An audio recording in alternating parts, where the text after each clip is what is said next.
नमस्कार विद्यार्थी मित्रों, सुप्रभातम। धोरण 11 संस्कृत विषय में छेल्ले आपणे मालिनी छंद विषयनो अभ्यास करेलो।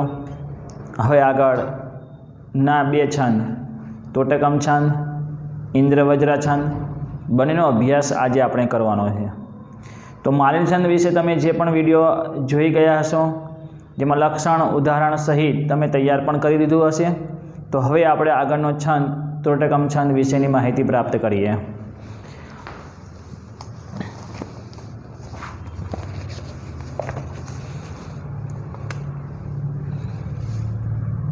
चौथो छंद तोटकम, जेनो सौ प्रथम पहला आपणे लक्षण समजवानुं होय छे। मंदाक्रांता छंद, मालिनी छंद दरेक आपणे त्यां अभ्यासमां अनुष्टुप, मंदाक्रांता, मालिनी छंद दरेकना लक्षणों तमे तैयार कर दीधा हशे, उदाहरण पण तैयार कर दीधा हशे अने सरळताथी हवे लघु गुरु कई रीते मूकी शकाय ए पण हवे आपणने समजाई गयुं हशे। गण प्रमाणे गणનું सूत्र जे आपेલું છે એ सूत्रને યાદ રાખીને જે પણ ગણ લક્ષણમાં આपेલા છે એ પ્રમાણે આપણે લઘુ ગુરુ મૂકી શકીએ છીએ। ખાસ દરેક ચરણમાં જે પણ અક્ષરો આपेલા છે એને યાદ રાખવા પડે છે। अनुष्टुप छंद में 8 अक्षरों 4 चरण। ये पछी आपणे मंदाक्रांता छंद, तो मंदाक्रांता छंद में पण 17 अक्षरों दरेक चरण में होय छे। मालिनी छंद दरेक चरण में 15 अक्षरों होय छे। अने हवे तोटकम छंद ने आपणे आगळ अभ्यास करीए। तो तोटकम छंदनुं लक्षण सौप्रथम पहला आपणे संस्कृत में लखीए, एना उपरथी आपणे एनी समजूती प्राप्त करवानी छे।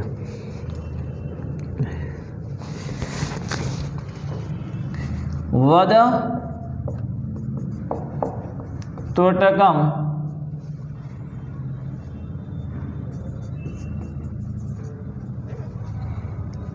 अब्धि सकार युतम।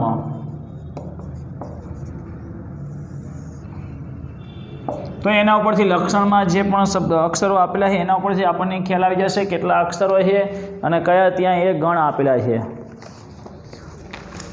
वद तोटकम अब्धि सकार युतम। तो अहींया जे आपणे कह्युं तोटकम वद, तोटकम एटले के ए तो छंदनुं नाम छे। अब्धि सकार युतम, अब्धि एटले शब्द आपणे आगळ जोई गेला छे। शेमां? मंदाक्रांतामां आवतो। मंदाक्रांतामां अब्धि एटले के जे समुद्र, जे 4 नी संख्या धरावे छे। समुद्र एटले 4। ए वस्तु तमने जे चौथा, छठा और 7मा अक्षरे, चौथा अक्षरे, छठा अक्षर और 7मा अक्षरे जे प्रमाणे यति मुकाय एमां चौथा अक्षर एटले के ज्यां अब्धि एटले समुद्र। तो अहींया ए प्रमाणे के तोटकम अब्धि, अब्धि एटले के समुद्र।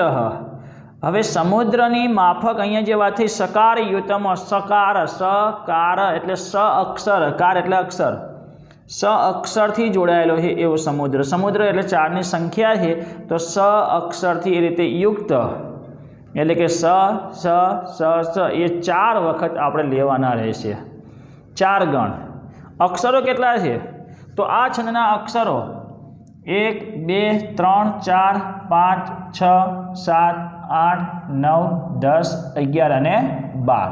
छेल्ले म जे आपेलो है ए नहीं गणाय। वाक्यना अंते म ज मुकाय है, नहींतर पछी उपर अनुस्वार मुकाय है। तम, तो अहींया कुल 12 अक्षरों आपेला है जे स अक्षरथी युक्त समुद्र एटले के जे 4 नी संख्या धरावे है ए तोटकम छंद आपणे अहींया आपणने आपेलो है। એટલે સમુદ્રની 4 ની જે સંખ્યા છે એટલે એ 4 ની સંખ્યા 4 વખત આપણે સ સ સ એ રીતે આપણે ગણને સ્વીકારવાનો છે। એટલે કુલ આપણે 4 ત્રિક બને છે। 4 ત્રિક બને એટલે 12 અક્ષર થયા। પાછળ બીજો લઘુ કે ગુરુની કોઈ વાત થયેલી નથી। આમાં કોઈ યતિની વાત થઈ। તો યતિનો ઉલ્લેખ ન હોય ત્યારે યતિ ક્યાં મુકાય છે? ચરણને અંતે યતિ આવશે। તો જોઈએ હવે લક્ષણ પર આધારિત સૌપ્રથમ પહેલા આપણે ગણ રચના।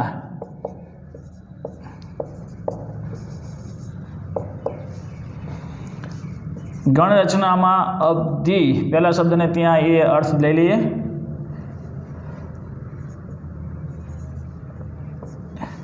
अब्धि एटले समुद्र। तो समुद्रनी संख्या केटली है? तो समुद्र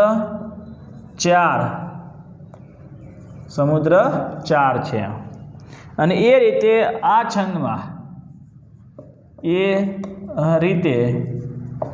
આ છંદમાં 4 સગણ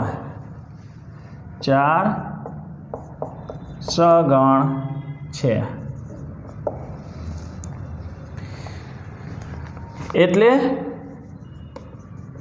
4 ત્રિક बने छे। ख्याल आई गयो ने? आ छंद में 4 सगण है एटले आपणे आई ते सगण सगण सगण सगण तो 4 त्रिक बने एटले 4 त्रिक में 4 4 एटले के समुद्र 4 है। ए रीते आपणे आ छंद में 4 सगण है एम आपणे समजवानुं है, जेमां 4 त्रिक बने है।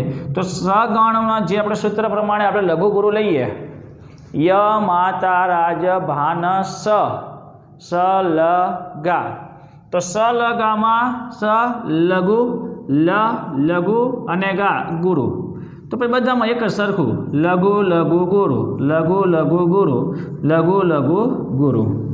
आ प्रमाणे दरेक चरण में तमारे स स स एम 4 वखत मूकवाना रहेशे। एटले पहेलो आपणे ख्याल होय के कई रीते लघु गुरु आवे छे ए प्रमाणे समजवानुं। हवे अक्षरोनी संख्या लखीए।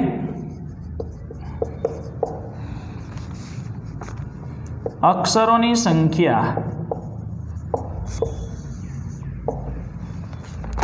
आ छंद में दरेक चरण में आ छंद में दरेक चरण में केटला अक्षरो होय छे? 12 अक्षरो होय छे।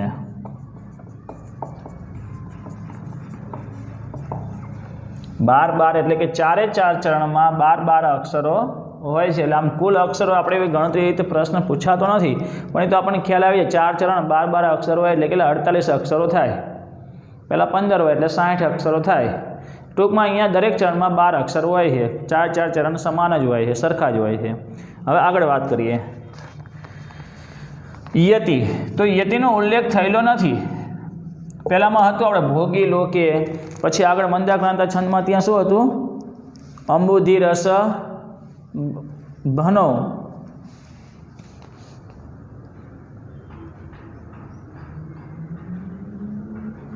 અંબુધિ રસ નગહ, અંબુધિ રસ નગહ રસ નગ એ પ્રમાણે। પછી પહેલામાં ભોગી લોકે, मालिनी छंद में भोगी लोके एवो उल्लेख करेलो हतो, ज्यारे अहींया कोई उल्लेख थयेलो नथी एटले चरण ने अंते एटले 12मा अक्षरे यति आवे छे। आ छंद में चरण ने अंते एटले के 12मा अक्षरे यति आवे छे। चरण तो दरेक में आपणे लखी ज दईए छीए। चरण केटला? 4। उल्लेख न थयो एटले यति में दरेक में आ रीते ज आपणे लखवानुं रहे। जे पण अक्षर होय ए अक्षरे यति आवे अथवा चरण ने अंते यति आवे छे। अने आ छंद में 4 चरण होय छे। आ छंद में कुल 4 चरण होय छे। હવે આપણે જોઈએ ઉદાહરણ કે જેને આપણે બરાબર એને સમજવાનું છે। સમુદ્ર એટલે અહીંયા ખાસ ધ્યાન રાખજો કે ગણ આપેલા છે એટલે એક જ ગણ પણ સકાર યુક્ત સ અક્ષરથી જોડાયેલો એવો સમુદ્ર એટલે કે સમુદ્ર 4 છે। તો આપણે એ રીતે સમજવાનું કે 4 વખત સગણ લેવાના છે એટલે કે 4 ત્રિક બને છે। જે આ દરેક આ છંદમાં દરેક ચરણમાં 12 અક્ષરોના આ રીતના ચરણ આપેલા હોય છે। અહીંયા કોઈ આપણને યતિનો ઉલ્લેખ નથી કરેલો એટલે ચરણને અંતે એટલે 12મા અક્ષરે આપણે અટકવાનું હોય છે, વિરામ સ્થાન આવે છે। અને આ છંદમાં એટલે કુલ 4 ચરણ હોય છે એ આપણે હવે આગળ લખીએ।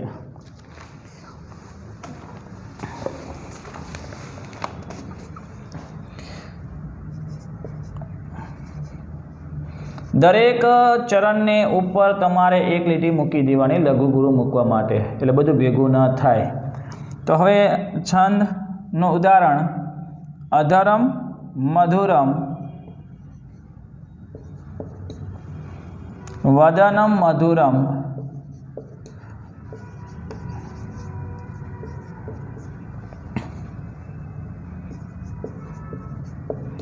नयनम मधुरम हसितम मधुरम। एकदम सहेलो श्लोक से याद रह जाए एवो है।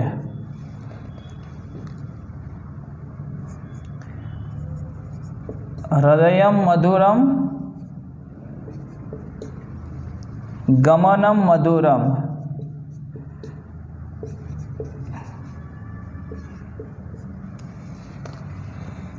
छेल्लुं चरण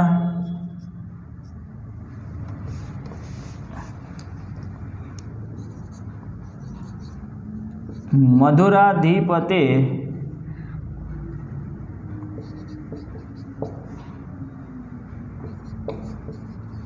रखिलम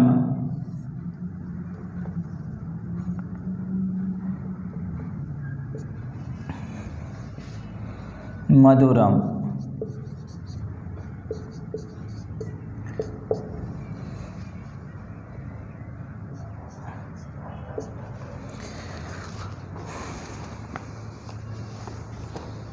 तो अहींया आपणे जोई शकीए एकदम सहेलो अने सरळ एवो छंद अनुष्टुप छंद पण एकदम सहेलो हतो कि ज्यां 5मा 6ठा 7मा अक्षर पर लघुगुरु कई रीते मुकाय एनो उल्लेख जे थयो ए प्रमाणे मूकी शकीए छीए। एमां कोई गण के रीते कंई आपेलुं नथी केम के बीजामां कोईनो नियम नथी। मंदाक्रांता छंद मालिनी छंद अने एना पछी वात करीए तोटकम छंद। वद तोटकम अब्धि सकारी युतमः जे छंद जे आपेलो है जेमां 4 वखत सगण लेवानो छे। तो सगण प्रमाणे पहला तो आपणे 4 त्रिक बनाववाना। 4 त्रिक बनी जाय छे 3 चरण सुधी तो आपणे ख्याल आवी ज जाय छे कि 4 त्रिक कई रीते बनता हशे ते। केम के 3 अक्षरोना लगभग शब्द आपेला छे। अधरम मधुरम वदनम मधुरम नयनम मधुरम हसितम मधुरम हृदयम मधुरम गमनम मधुरम। 4 त्रिक बनी जाए छे। मधुरा धीपते रखिलम मधुरम। हवे अहींया जे वात छे प्रमाणे दरेक शब्दनी उपर अनुस्वार है। बधा अक्षर केवा छे? आ बधा अक्षर आपणे जोईए तो बधा अक्षर ह्रस्व एटले के लघु ज छे। बधा अक्षर कया छे? लघु ज आपेला एटले के ह्रस्व शब्दो त्यां अक्षरो आपेला छे। क्यांय दीर्घ नहीं। पण हाँ लघु अक्षर गुरु क्यारे बने छे कि ज्यारे अनुस्वार होय त्यारे लघु अक्षर न रहे, अनुस्वार होय त्यारे लघु अक्षर गुरु बने छे। एटले तो स गण में आपणे जोईए तो स ल गा लघु लघु गुरु। तो ए प्रमाणे आपणे दरेक में मूकी शकीए छीए लघु लघु गुरु। 4 वखत सगण एटले 4 त्रिक में एक सरखुं त्यां रहेशे लघु लघु गुरु लघु लघु गुरु लघु लघु गुरु। तो अहींया पण ए ज रीते लघु लघु गुरु। पण अहींया अ ध र अनुस्वार है एटले गुरु, र अनुस्वार है एटले गुरु, न अनुस्वार वाळो होवाने कारणे गुरु, र अनुस्वार होवाने कारणे गुरु। अहींया मधुरम कि जे वाक्य पूरुं थाय एटले त्यां उपर अनुस्वार ना मुकाय, त्यां म मूकवो पड़े। वाक्य पूर्ण थाय एटले त्यां म ज मूकवो पड़े, नहींतर पछी पाछळ व्यंजन आवतो होय तो आ रीते अनुस्वार मूकवानो रहे। पाछळ जो आ रीते स्वर क्यांय आवतो होय तो तमारे म मूकवो पड़े। અને म મૂકો છો ક્યારે પાછળ સ્વર આવે, ધારો કે અહીંયા પાછળ સ્વર આવેલો હોય તો અહીંયા આપણે म મૂકી દઈએ છીએ તો પણ અક્ષરની ગણતરી થવાની જ નથી અને એ જ પ્રમાણે ત્યાં રહેવાનું છે ત્રિક, એમાં કોઈ ફેરફાર થવાનો નથી। પણ અહીંયા આપણે આખો શ્લોક જે અહીંયા લખેલો છે જેમાં દરેકમાં એ રીતે જ અનુસ્વાર આવે છે। મધુરાધિપતે રખિલમ, મધુરા तो मधुरा ये तो आमे गुरुज अक्षर है एटले के दीर्घ अक्षर है। धीपते ते पण ए ज रीते दीर्घ है। अहींया ल लघु गुरु के अनुस्वार ने कारणे, बाकी जे प्रमाणे आपणे जोई शकीए छीए ए ज रीते। तो एकदम सहेलो है अने जे अहींया वल्लभ आचार्य रचेलुं सरस त्यां मधुराष्टकम श्री कृष्ण भगवान त्यां गुणगान जे करवामां आवेला छे कि जेमनुं बधुं ज त्यां ए मधुर समस्त त्यां बधुं ज मधुर है। एवो मधुराष्टकम एटले कि जे स्तुति स्त्रोत જે સ્તુતિનું જે ગાન કરવામાં આવેલું છે ભગવાન કૃષ્ણની જે દરેક પ્રકારે બધું જ સમસ્ત જે મધુર છે એની જે વાત કરેલી એવા 8 શ્લોકો છે. જો તમને આ શ્લોક છે, આ તો શરૂઆત છે, એ પછીના જે પણ 7 શ્લોકો આપેલા છે એ પણ તમે તૈયાર કરી શકો, તમને જે પણ યાદ રહે તે. પણ ક્રમ જે છે એ પછી ભૂલતા નહીં. અધરમ વદનમ નયનમ હસિતમ હૃદયમ ગમનમ, એમાં ભૂલ પડવી જોઈએ નહીં. એ જે શબ્દ છે એ પ્રમાણે ક્રમમાં વલ્લભાચાર્યએ જે રીતે મધુરાષ્ટકની જે રચના કરેલી છે, તો 8 શ્લોકો તમે જોઈ શકો કે 8 શ્લોકો તોટકમ છંદ પ્રમાણેની રચના કરેલી છે. તો 8 શ્લોકોમાંથી આપણે કોઈ પણ શ્લોક એક ઉદાહરણ તરીકે લઈ શકીએ છીએ, જેમાં 12 અક્ષરો દરેક ચરણમાં આપેલા છે. અને એનું સરસ ત્યાં તમે એનું ગાન પણ કરી શકો, ભગવાન કૃષ્ણની સ્તુતિ પણ કરી શકો, ભગવાનનું ત્યાં જે પણ રીતે મધુર કહ્યું છે એ પ્રમાણે. અધરમ મધુરમ વદનમ મધુરમ નયનમ મધુરમ હસિતમ મધુરમ હૃદયમ મધુરમ ગમનમ મધુરમ મધુરાધિપતેરખિલમ મધુરમ. તમે તમારી રીતે પણ ગાનમાં અધરમ મધુરમ વદનમ મધુરમ નયનમ મધુરમ હસિતમ મધુરમ હૃદયમ મધુરમ ગમનમ મધુરમ મધુરાધિપતેરખિલમ મધુરમ મધુરાધિપતેરખિલમ મધુરમ. તો અહીંયા ચરણને અંતે એટલે છેલ્લે જ આપણે અટકવાનું આવે છે, વિરામ સ્થાન છેલ્લે જ આવે છે. 12મા અક્ષરે યતિ આવશે, વચ્ચે ક્યાંય અટકવાનું રહેતું નથી. દરેક ચરણે આપણે વિરામ સ્થાન લેવાનું છે, પછી બીજી શરૂઆત, વિરામ સ્થાન છેલ્લે અંતે લેવાનું છે. એ પ્રમાણે 4 ચરણનું આ રીતે આપણે ગાઈને પણ ગાન સાથે પણ આપણે એને તૈયાર કરી શકીએ. એકદમ સહેલું ઉદાહરણ છે. તો આ પ્રમાણે તોટકમ છંદ અહીંયા હું પૂર્ણ કરું છું. હવે આગળનો 5મો છંદનો અભ્યાસ કરીએ.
ઇન્દ્ર વજ્રા છંદ છેલ્લો. હવે એનું આપણે જોઈએ લક્ષણ.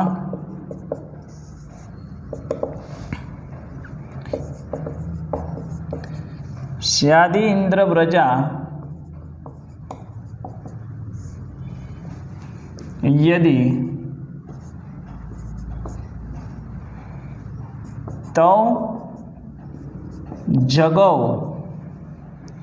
ગહ. એનું લક્ષણ આપેલું સ્યાદિ ઇન્દ્રિય વ્રજા યદિ ત્વૌ જગૌ ગહ. તો અહીંયા જે વાત કરીએ સ્યાત એટલે થાય, ઇન્દ્ર વ્રજા છંદ આ પ્રમાણે જો ઇન્દ્ર વ્રજા છંદ આ રીતે થાય, તેમાં તગણ તગણ જગણ ગ અને ગ એટલે છેલ્લે બંને ગુરુ અક્ષરો આવે છે, જેને આપણે ઇન્દ્ર વ્રજરા છંદ કહીએ છીએ. કેટલા અક્ષરો હોય છે તો એ અક્ષરો પણ આપણે આમાં જોઈ શકીએ છીએ. તો કે 1 2 3 4 5 6 7 8 9 10 અને 11 અક્ષરો. દરેક ચરણમાં 11 અક્ષરો હોય છે. ગણ કયા છે ફરીથી એકવાર જોઈ લઈએ. સ્યાત, અહીંયા શબ્દ જ્યારે છૂટો પડે એટલે સ્યાત ઇન્દ્ર વ્રજા યદિ ત્વૌ. હવે અહીંયા જે ત્વૌ જે છે એ દ્વિવચન શબ્દ આપેલો ત્વૌ. તો દ્વિવચન એટલે 2 વખત ત લેવાના. તગણ તગણ, જગૌ જગણ, પછી ગ ગણ નથી, ગ એટલે ગુરુ અક્ષર અને છેલ્લે ગ એટલે પણ ગુરુ અક્ષર. તો ગણ કેટલા છે? 3 આપેલા છે. 3 ગણ પ્રમાણે ત્રિક કેટલા બને? 3 ત્રિક બને. તો અક્ષર કેટલા થાય? એ 9 અક્ષર થાય. અને છેલ્લા બંને ગુરુ અક્ષર એટલે કેટલા થશે? 11 અક્ષર આ પ્રમાણે થાય છે, જેને ઇન્દ્રવ્રજા છંદ કહે છે. ચલો હવે ગણ રચના અને અક્ષરોની સંખ્યા આપણે લખી દઈએ.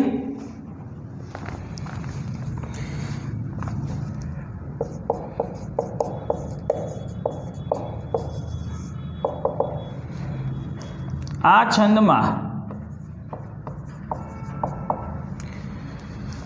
ત ગણ, બીજી વખત લેવાનું આપણે ત ગણ, જ ગણ, આમ આ 3 ગણ છે.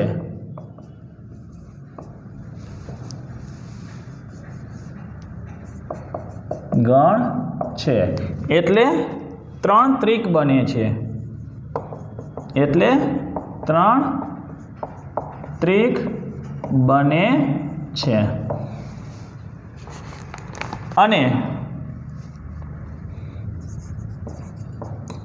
છેલ્લા 2 અક્ષરો, છેલ્લા 2 અક્ષરો તગણ, તગણ, જગણ, ગૌ, ગહ, અહીંયા દ્વિવચન શબ્દ આપેલો હોય એટલે જ ગણ અને ગ એટલે જ અને ગ એમ દ્વિવચન, પણ અહીંયા દ્વિવચનમાં 2 ત આપેલા છે. 2 ત છે એટલે તગણ, તગણ, જગણ, ગ એટલે કે ગુરુ અક્ષર, ગ એટલે ગુરુ, એટલે છેલ્લા 2 અક્ષરો ગુરુ હોય છે.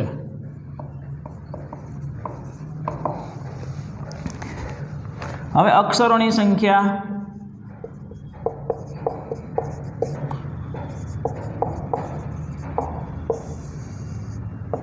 તો અક્ષરોની સંખ્યામાં અહીંયા જે વાત થઈ પ્રમાણે આ છંદમાં દરેક ચરણમાં કેટલા અક્ષરો હોય છે? 11 અક્ષરો હોય છે. 11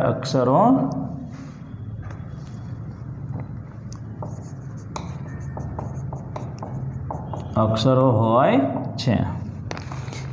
યતિનો કોઈ ઉલ્લેખ આમાં થયો નથી. સ્યાત ઇન્દ્રવ્રજા યદી, સ્યાત એટલે થાય, સ્યાત એ ક્રિયાપદ છે, થાય હોય, ઇન્દ્રવ્રજા હોય આ પ્રમાણે થાય. કઈ રીતે?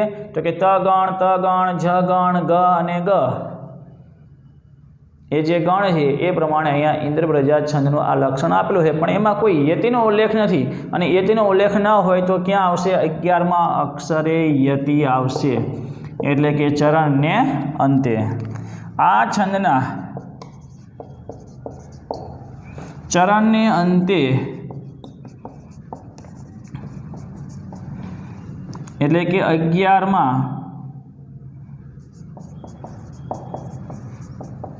11મા અક્ષરે યતિ આવે છે. પાછું ત્યાં છેલ્લે હવે આપણે શું લઈશું? ચરણ. તો એ ચરણમાં આ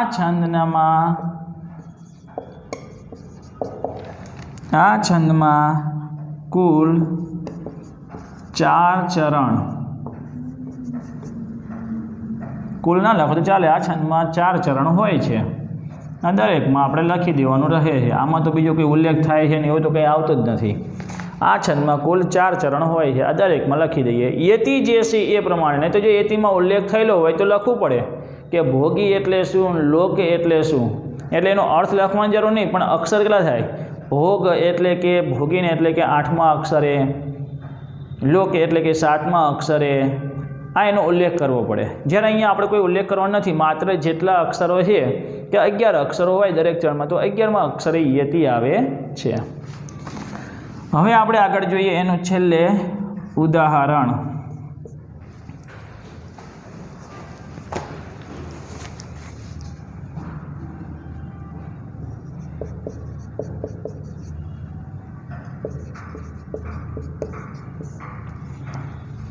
જામાત્રો યજ્ઞન વયમ નિરુદ્ધઃ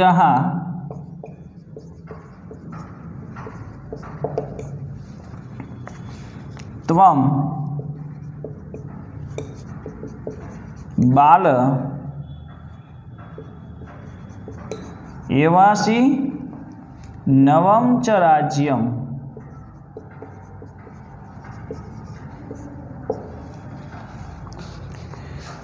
युक्त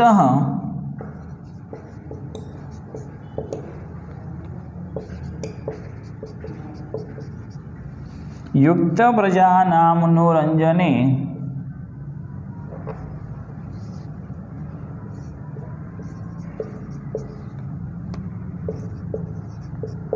स्याः तस्माद्यसो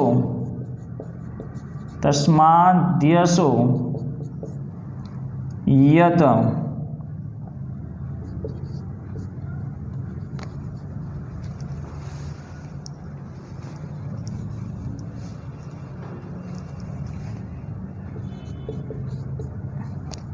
यत परमं धनम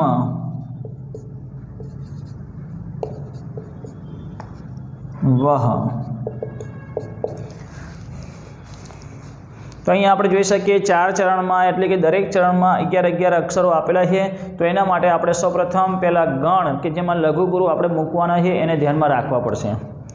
તો અહીંયા જે ગણની વાત થઈ ગયેલી છે તગણ અને જગણ અને છેલ્લા 2 અક્ષરો ગુરુ એટલે કે ત્યાં આપણે ગુરુ અક્ષર પ્રમાણે ત્યાં ગુરુની નિશાની મૂકવાની રહેશે। પણ તગણ માટે શું કરશું? તો તગણ માટે આપણે ત્યાં પાછું ફરીથી સૂત્રને યાદ કરવું પડશે। ય માતા રાજ ભાનસ લગા, ય માતા તા રા જ, તો તા રા જ એટલે છેલ્લે લઘુ આવશે, આગળ બંને ગુરુ આવશે। પાછું ફરીથી તારાજ એટલે કે ગુરુ ગુરુ લઘુ।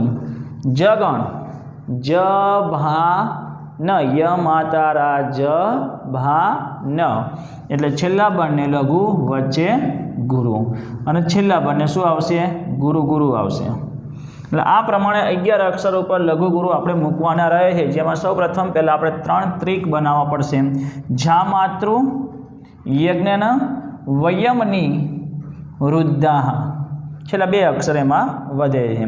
તો પહેલાં આપણે જોઈએ તગણ પ્રમાણે તારાજ એટલે કે ગુરુ ગુરુ લઘુ,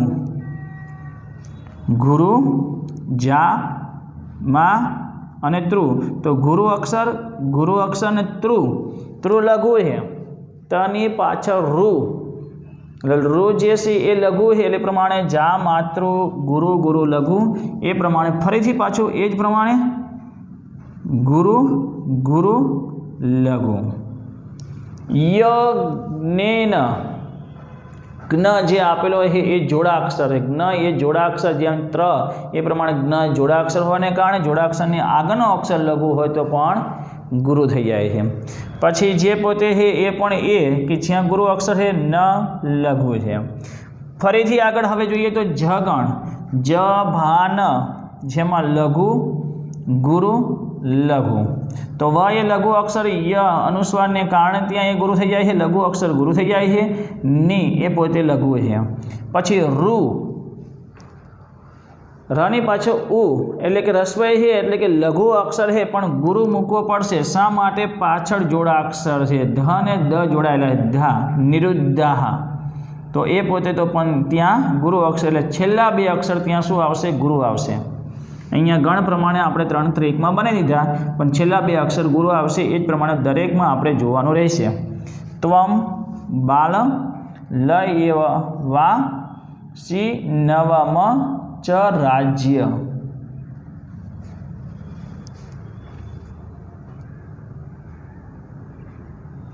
એક જ મિનિટ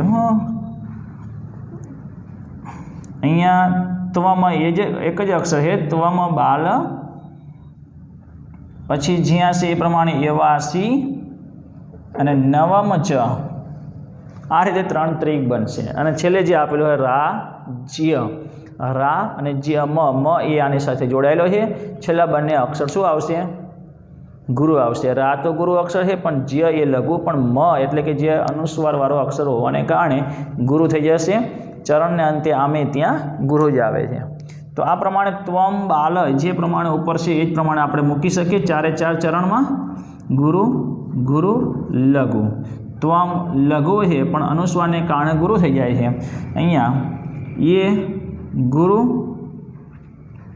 ગુરુ અને લઘુ એ સંયુક્ત અક્ષરો દીર્ઘ છે. એ ઐ ઓ ઔ આ બધા સંયુક્ત અક્ષરો કે જે દીર્ઘમાં ગણાય છે. એટલે ગુરુ ગુરુ લઘુ. પછી લઘુ ગુરુ લઘુ જેમાં અનુસ્વરવાળો હોવાને કારણે ત્યાં ગુરુ છે, બાકી બે લઘુ છે, છેલ્લા બંને ગુરુ. તો હવે મારા ખ્યાલથી પાછળના જે પણ છે જેમાં તમને ખ્યાલ આવશે, બે ચરણો તમારે જાતે પ્રમાણે આગળના છંદમાં પણ મેં તમને કહ્યું, એના પહેલાંના છંદમાં પણ, કે છેલ્લા બે ચરણમાં તમારે જાતે પ્રયત્ન કરવો. લઘુ અને ગુરુ તમારે જાતે સમજવાના રહેશે. એટલે કે છેલ્લા બે ચરણમાં કે જે મેં તમને સમજાય એ પ્રમાણે તમારે પ્રયત્ન કરવાનો છે. અને આ જ પ્રમાણે લઘુ ગુરુ ગુરુ લઘુ, ગુરુ ગુરુ લઘુ, લઘુ ગુરુ ગુરુ, ગુરુ ગુરુ, એ જ પ્રમાણે અહીંયા કેમ કે દરેક ચરણમાં કેટલા અક્ષર છે? 11 અક્ષરો આપેલા છે, એટલે આપણને ખ્યાલ આવી જાય છે.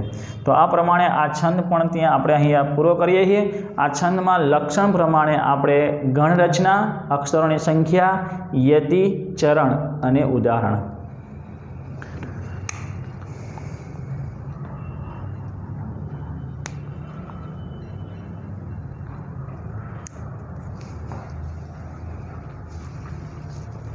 જામાતૃ યજ્ઞ વયમ નિરુદ્ધ ત્વમ બાલ એવાસી નવમ ચ રાજ્યમ યુક્ત પ્રજાનામનુરંજનિષ્યાહ તસ્માદ્યસો એત પરમ ધનમ વહ. હવે એનો આપણે અર્થ સમજી લઈએ કે અહીંયા શું કહેવા માગે છે. તો અહીંયા જમાઈના યજ્ઞમાં રોકાયેલા છીએ. એટલે એક રાજાને હજુ જે શરૂઆત થઈ છે, રાજગાદી સોંપવામાં આવી છે. એ રાજગાદી સોંપ્યા પછી જ્યારે વડીલો હાજર નથી અને એને હજુ એક બાળક સમજીને આ પ્રમાણે વાત કરે છે. જામાતૃ એટલે જમાઈ કહેવાય. જામાતૃ એટલે જમાઈ. જમાઈના યજ્ઞમાં વયમ નિરુદ્ધ અમે રોકાયેલા છીએ. એટલે ત્યાં સામેથી કહે અમે બધા જમાઈના યજ્ઞમાં રોકાયેલા છીએ. ત્વમ બાલ એવ અસી, તું હજુ બાળક છે. એટલે કે હજુ તને કોઈ અનુભવ નથી. અને જ્યારે કોઈ પણને અનુભવ ના, એટલે આપણે કહે હજુ તું બાળક છે, તું રહેવા દે, તને હજુ આનો અનુભવ નથી. એમ અહીંયા બેન અનુભવ, રાજા બની ગયા પછી બાળક નથી, પણ હજુ એનો અનુભવ નથી એને રાજ્યનો. એટલે શું કહ્યું? તું હજુ બાળક છે. નવમ ચ રાજ્યમાં, અને રાજ્ય પાછું નવું છે. યુક્ત પ્રજાનામ અનુરંજનિષ્યાહ, માટે તું પ્રજાને, અનુરંજને એટલે રાજી રાખવા, પ્રસન્ન રાખવામાં તું હંમેશા યુક્ત જોડાયેલો શ્યા રહે છે. તું હંમેશા પ્રજાઓને મનોરંજન કરાવવામાં, એટલે એમને રાજી રહે એ પ્રમાણે તું જોડાયેલો રહે છે. તસ્માદ્યસઃ યતઃ પરમં ધનમ વહ. તસ્માદ્ય યશ એટલે કે તસ્માત યશ, તેથી તેના થકી તને જે યશ મળશે, યશ જે તને યશ મળશે, પરમ ધનમ તે જ તારું પરમ ધન છે. કેમ કે પ્રજા સુખી તો જ રાજા સુખી રહી શકે. રાજા સારો હોવો જોઈએ કે જે પ્રજાઓને પ્રસન્ન રાખતો હોવો જોઈએ, પ્રજાઓના દુઃખને ત્યાંય દૂર કરતો હોય, એટલે રાજ્યમાં કોઈ જ પ્રશ્ન રહેતો નથી. એમ તારો યશ તું તારી રીતે ત્યાં યશ મેળવજે, અને એ પ્રમાણે તું યશને પ્રાપ્ત કરીશ ને, બસ એ જ તારું શ્રેષ્ઠ ધન કહેવાશે. એટલે અહીંયા એક બાળક, એક બેટાને, એટલે કે ત્યાં વડીલ તરીકે પોતાના દીકરાને, પુત્રને કે રાજગાદી પર બેઠેલો છે એને ત્યાં સંદેશ આપે છે કે અમે જમાઈના યજ્ઞમાં રોકાયેલા છીએ, તું હજુ બાળક છે, એટલે રાજ્ય પણ નવું છે. તું બાળક છે, રાજ્ય નવું છે, તને હજુ કોઈ અનુભવ નથી, પણ તારે માત્ર પ્રજાઓને રાજી રાખવામાં જ તારે હંમેશા પ્રયત્ન કરવો, એમાં જોડાયેલા રહેવું, અને એનાથી તને જે યશ મળશે બસ એ જ તારું શ્રેષ્ઠ ધન છે.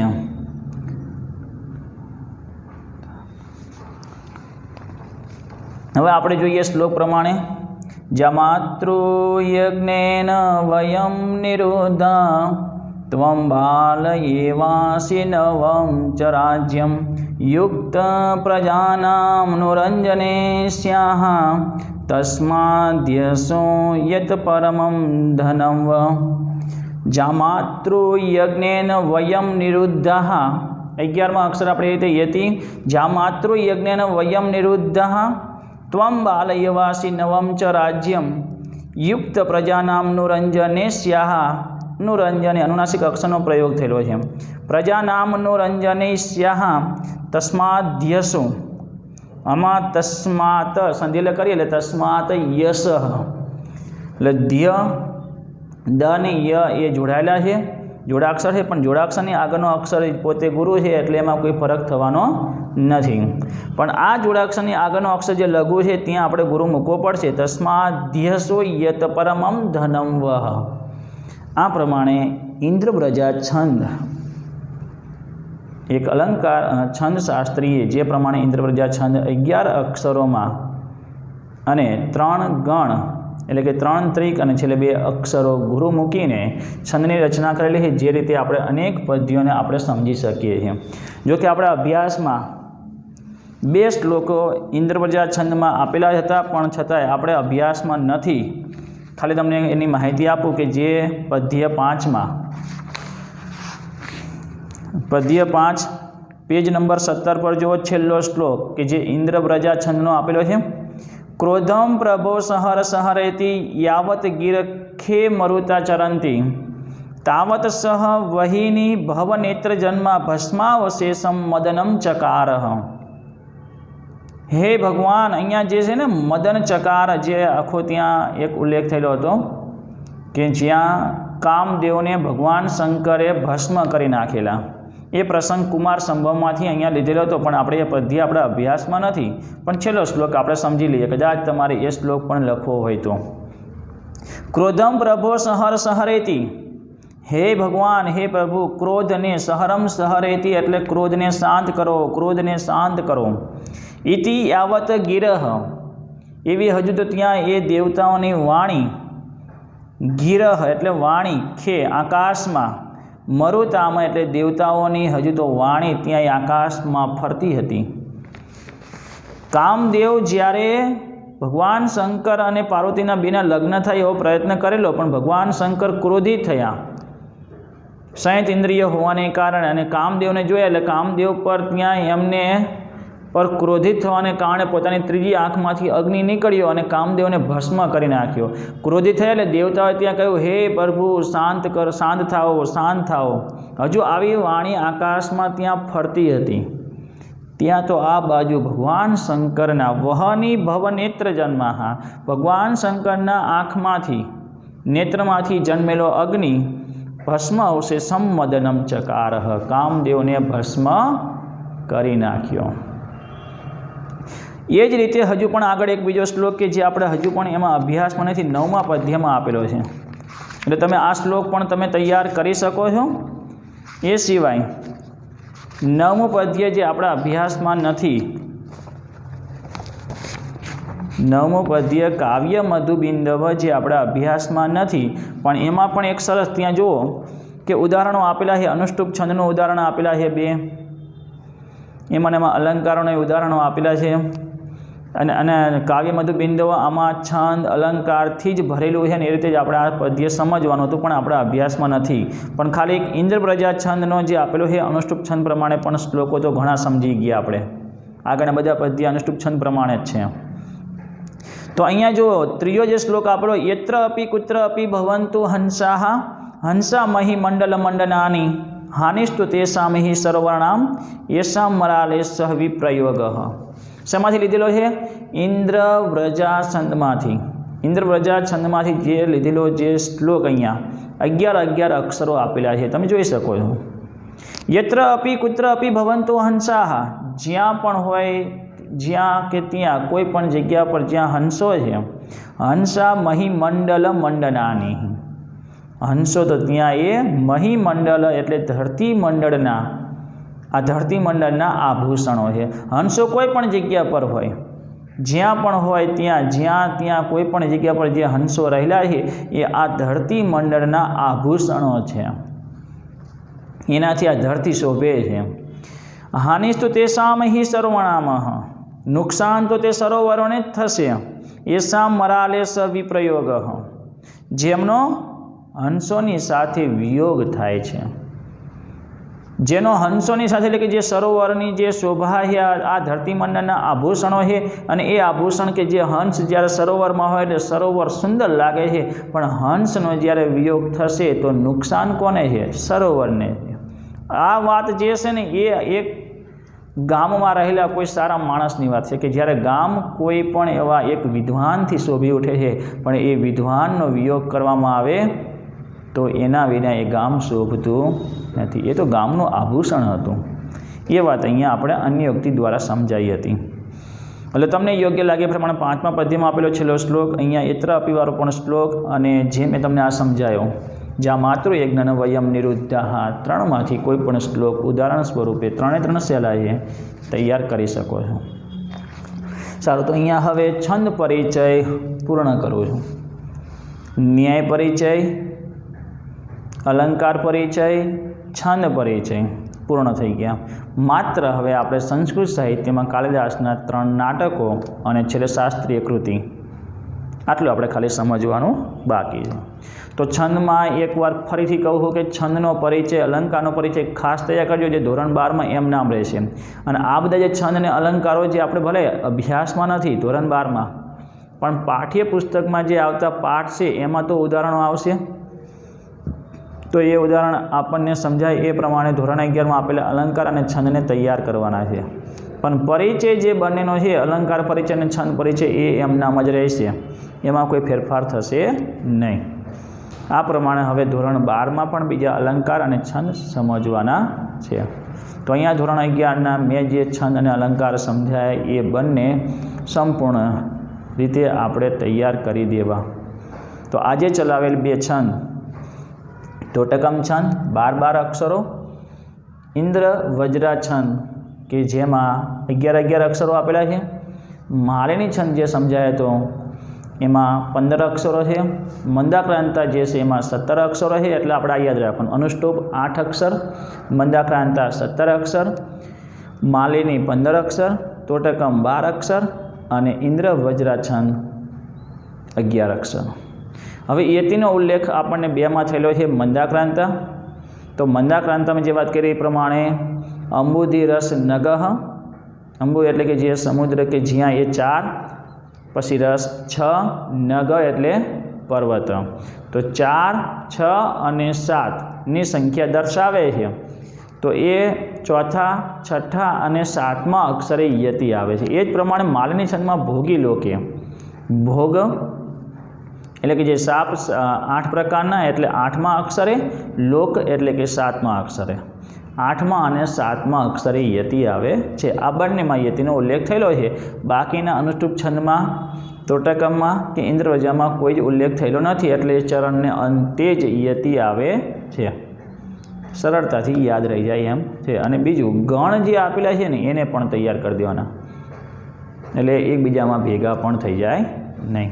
એવું લાગે તો અલગથી અનુષ્ટુપ છંદ, મંદાક્રાંતા, એના ગણ, એના અક્ષર અને યતિ ટૂંકમાં લખી દો, અને એ પ્રમાણે આપણે ખાલી તૈયાર કરવાનું રહે. તો અહીંયા હું આજે ચલાવેલ 2 છંદ તમે તૈયાર કરી દેશો. અહીંયા હું પૂર્ણ કરું છું, અને બંને આજે તૈયાર એટલે કે વિડીયો જોયા પછી થોડોક જાતે પ્રયત્ન કરીને બંનેને તૈયાર કરી દઈશું એવી હું આશા રાખું છું. અસ્તુ.